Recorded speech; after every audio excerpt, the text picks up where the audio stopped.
Hi peeps, I thought I would give going live a go just to get the, I don't know, knowledge, know-how, give it a shot, take your pick. And I thought for this I would answer a question about Akashik. And the question is, who is my favorite character? I might have looked at a long list of things, but this one has a story to it. So I thought this would be something good. Who knows, maybe. I've got the tornado alarm warning going outside, but no, nothing on the feed yet, so I might have to cut out. But who is my favorite character? All right, I'm going to see if I can get this short and sweet. Okay. You might think that in Akashik, if you don't know Akashik, it's the current byline is the AWOL soldier, the loyal cyborg, and the passenger. And that's because we have three characters. We have Taos, who is the main character. We have her friend, who is going to be a cyborg. He hasn't been introduced yet, where you can see, because you can read it online as it slowly posts. And if you're a supporter, you can read ahead, as I work feverishly to try to get chapter 1 finished so that I can put it out, while the website will continue to slowly update every other week. And then there's the passenger, who will also turn up. We're almost to him. We're still setting up the scene, but the characters are based on the old comic, which you might be able to find it at the Go Back machine or something way back. And you may think that my favorite character is the main character, Taos. After all, she does kind of take up a large amount of my life. I end up drawing her a lot or creating her because I now use 3D technology with Daz Studio. But not really. Surprise. It is not this lovely lady with her little bottle. She's fun, and she is important to me. And I once told an FBI agent she was my avatar, but that was a mistake. Some people have no imagination. But I wouldn't say she's my favorite. Who is my favorite, though? Let me think. I don't know if I have a favorite character. The fact is, when it comes to writing anything, even if it's a one-man story and they're the only character no matter what, other elements are important to the story. Even if it's just the character's perspective on things, other elements are important. And some days I really enjoy writing Taos. Some days I really enjoy working on another character, like there's Mad Ren, for example. She can be a lot of fun. She does a lot of shouting, and she's very exuberant, and she can be a lot of fun. I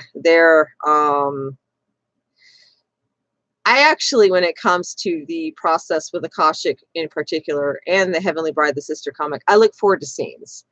I look forward to creating scenes more than I do have a favorite character. Akashik and the Heavenly Bride are centered around Taos.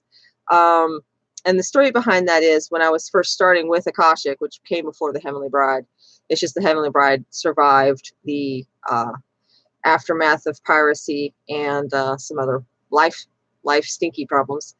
I had someone that I was kind of partnering with actually get offended that I had her as the main character. He felt that I should let Ganji, who is a male character that she had teamed up with, as her stowaway, and he will be in the comic again, so I'm sure you just not figure out who the passenger is. He felt like it should be from Ganji's point of view, which clearly showed a bit of bias. He would have preferred to see everything through Ganji's eyes because he liked Ganji more.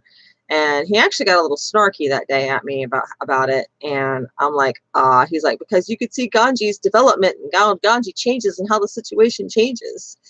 And I responded. And as I responded, I realized, no, you're going to be able to see everybody's changes, including Ganji's. It's just, this is Taos' story.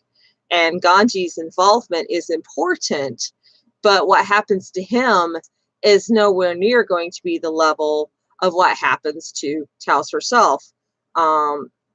Thanks to the other half who has joined me in writing, because he has some pretty good ideas, and I do prefer to have a team to work with, people to bounce ideas with. It's just I've learned that if I set it up a certain way, it kills the story every time. I don't know why. They either get too verbose, or the plot moves too slowly, or they get too verbose, and then you end up with somebody that likes to pat themselves on the back because they did this clever line, and they're more worried about how clever the line is, instead of moving the story along and making the story improve. And I'm not pointing fingers at anyone in particular. I have teamed up with more than one person, so before you start thinking. So I've learned that when it comes to my stories, the best thing is for me to take the wheel and head out first, because I have this way of looking at things. And some people can do some really good partnerships, like Good Omens. That partnership with Neil Gaiman, Terry Pratchett, that is like an excellent book, but it's not for me. So this means that the story was meant to be from Tausa's point of view. And just because she's larger than life in the story and so much is going around her doesn't mean that she's necessarily my favorite character. She just means a lot. She is, after all, important to the story.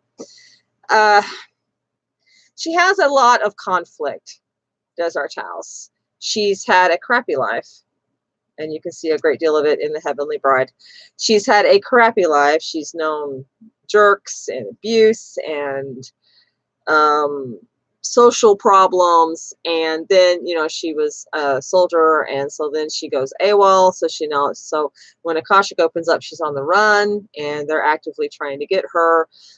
She has known responsibility. She has known what it's like to try to shirk the responsibility. She's got problems because of things, not necessarily because of her fault, actually. And that's all in her story. She has it's just she's had a lot of trauma and trials, that the only way to show her character growth well is to put the bulk of it through her eyes, because what happens to her moves the universe, shall we say. And it's fun. It's fun to work on. The page that I am currently creating right now, she's actually in an air-to-air fight, because they're not on here, but she's got a pair of wings whenever she wants them. And she just kicked her rival in the face. And that was so much fun to create. And put the boot on the pedal boot.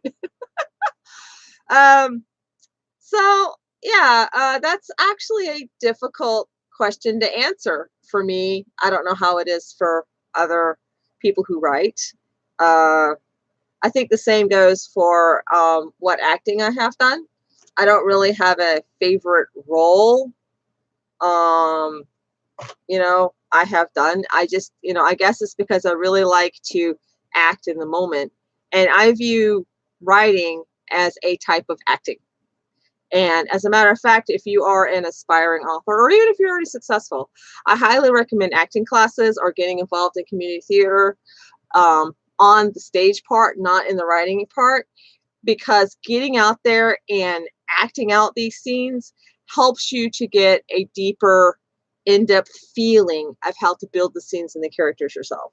So it's a really good thing to do for skill building. And that is the answer to the question. It might have meandered. I'm told that I talk like a crazy lady at a bus stop. It's because and so I am going to finish up with that and see how this turned out, and then go back to my reading my book about sexy space lions in space for the umpteenth time in the middle of the series right now. I love this series. Okay, see how later, as soon as I figure out how to tell it to stop. Yes, end it.